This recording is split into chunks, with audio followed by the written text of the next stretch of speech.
ঈদগাহ মাঠে নামাজ পড়তে যাচ্ছি। ধানের ক্ষেত দিয়ে রাস্তা, দেখলে বুঝতে পারবেন। আমাদের ঈদগাহ মাঠটা অনেক দূরে। ঈদগাহ মাঠ দেখা যায় প্রায় 4 কিলোমিটার রাস্তা হাইটে ঈদগাহ মাঠে আসতে হয়। আসলে এটা একটা আনন্দ, সবাই লাইন ধরে যেতেছে দেখা যায়।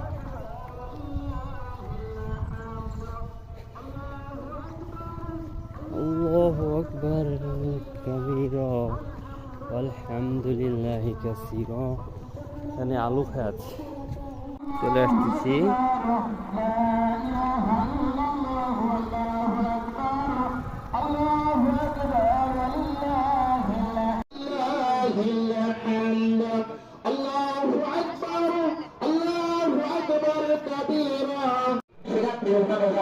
দেখতেন এই মান কত সুন্দর লাগে এবং লোকের পরিমাণ কত